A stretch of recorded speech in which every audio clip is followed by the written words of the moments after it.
Good morning, students. Welcome to the class once again.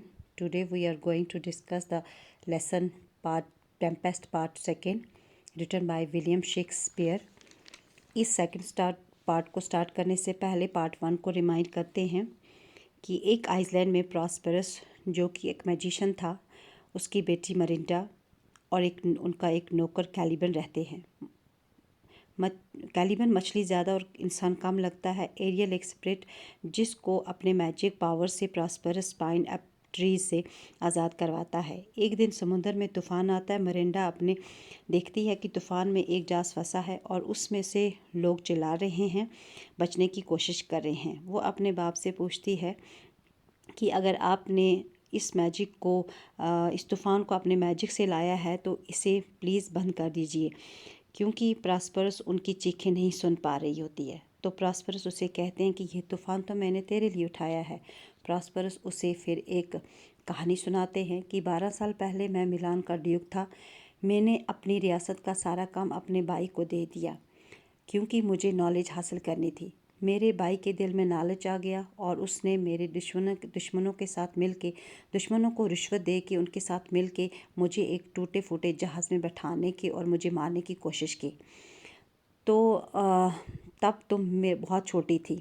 मेरा एक वफ़ादार गोंज़ालो जिसका नाम था, उसने उसी टूटे फूटे जहाज़ में थोड़ा पानी, कपड़े और मेरी कुछ किताबें उसमें रख दी। हम इस आइसलैंड पर उस जहाज़ के ज़रिए पहुंच गए। मरिंडा पूछती है कि प्रॉस्पेरस से कि इस तूफ़ान को उठाने की वजह क्या है। तो प्रॉस्पेरस कहते हैं कि इसी वजह से मेरे इस जहाज़ में मेरे सारे दुश्मन हैं जो यहाँ पर आने वाले हैं। प्रॉस्पेरस को वो मैजिक वैंड उठाता है और एरियल मरिंडा को सुला देता है और फिर एरियल को बुलाते हैं कि तुमने उससे पूछते हैं कि क्या तुमने वो सारा काम किया जो मैंने तुम्हें सौंपा था। तो एरियल कहता है कि हाँ, मैंने वो सारा काम कर दिया। मैंने उस जहाज़ पर बिजली, आग और चमक से अटैक किया और तब तक जब तक वो सारे डर के सहम नहीं गए। मरिंडा ने जहाज़ को से एक फेर्डिनेंड एक प्रिंस है जो जहाज़ से छलांग लगा देता है और आइसलैंड के एक किनारे पर बैठ के रो रहा होता है, क्योंकि वो ये सोचता है कि शायद इस समुद्र में मेरा बाप डूब गया। Now let us start the Tempest part second. Remaining invisible, Ariel sang a beautiful song and led Ferdinand to the place where the Prosperous and Miranda were. अब एरियल वहाँ जाता है जहाँ पर फेर्डिनेंड बैठा अपने बाप के बारे में सोच रहा होता है। दिखाई ना देते हुए एरियल एक मीठा सा गाना गाता है और फेर्डिनेंड उस गाने को सुनते सुनते उस जगह पर पहुँचता है जहाँ पर प्रॉस्पेरो और उसकी बेटी बैठे होते हैं। What is that, father? asked Miranda in wonder when she saw Ferdinand at a distance. Is it a spirit? It has a noble and beautiful appearance. Miranda जब फेर्डिनेंड को देखती है तो वो अपने बाप प्रॉस्पेरस से पूछती है कि ये वो दूर क्या है, क्या ये एक रूह है, क्या ये एक स्पिरिट है? तो ये तो दिखने में बहुत ही खूबसूरत है। Mirinda, as you know, had not known what his young man looked like, and moreover Ferdinand was a handsome young man. Prosperous कहते हैं कि मरिंडा, क्या तुम नहीं जानती हो कि एक नौजवान आदमी कैसा दिखता है? इसमें कोई शक नहीं है कि फेर्डिनेंड एक अच्छा जवान है।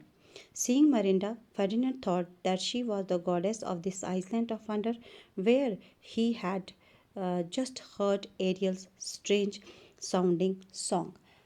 मरिंडा को देखते ही फेर्डिनेंड ये सोचने लगा कि ये इस आइसलैंड की देवी है जहाँ पर उसने एरियल का अजीब सी धुन में गाना सुना। He fell on his knees and began to speak to her as to a goddess. फेर्डिनेंड अपने घुटनों पर बैठा और मरिंडा के साथ बात करने लगा, ऐसे जैसे कोई देवी के पास बैठकर बात करता है। Sir, I M You can imagine his surprise when he heard her say sweetly in his own language. आपको विश्वास नहीं होगा कि जब फेर्डिनेंड ने मरिंडा को अपनी लैंग्वेज में बात करते सुना। Sir, I am no goddess but a simple girl. Sir, मैं देवी नहीं हूँ, मैं तो एक आम लड़की हूँ।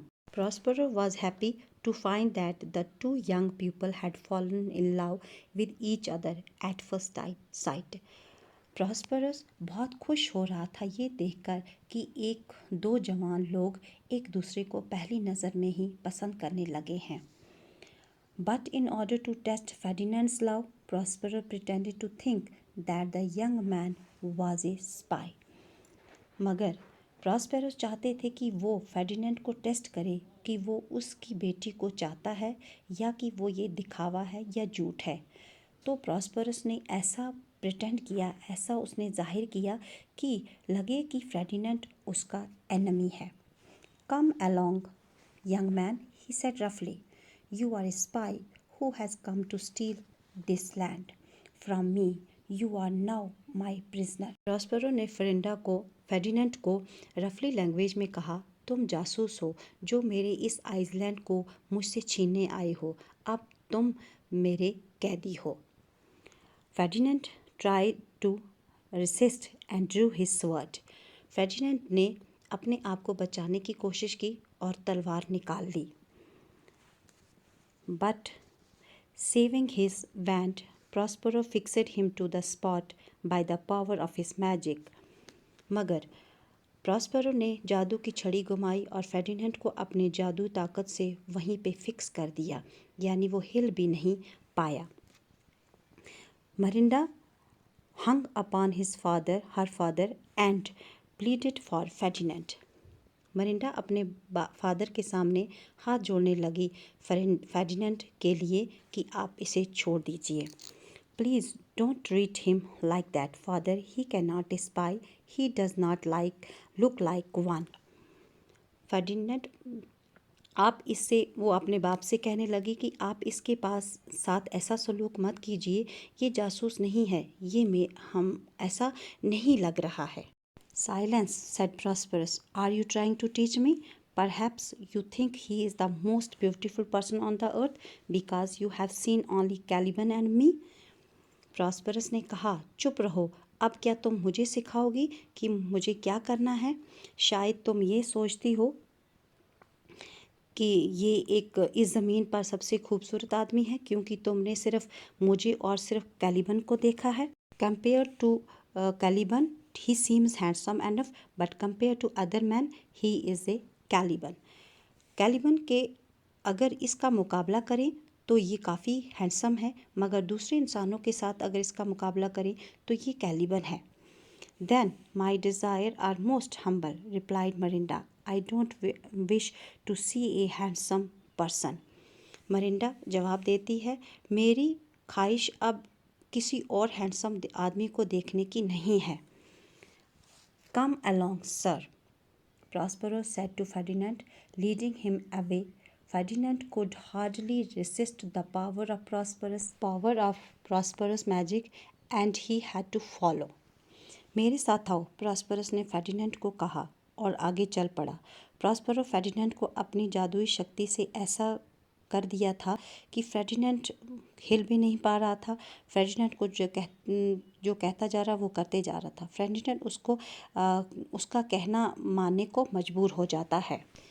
He said to himself, my misfortunes and this unkind treatment would all the nothing to me if from my prison window I could see this girl once a day. फेर्डिनेंड अपने आप से कहता है कि ये मेरी बदकिस्मती और ये बुरा सलूक, ये सब कुछ नहीं था मेरे लिए। मेरे लिए मैं सिर्फ इस लड़की को अपनी जेल की खिड़की से दिन में एक बार देख लेता। तो रिमेनिंग पार्ट हम कल पढ़ेंगे। Thank you for watching this video.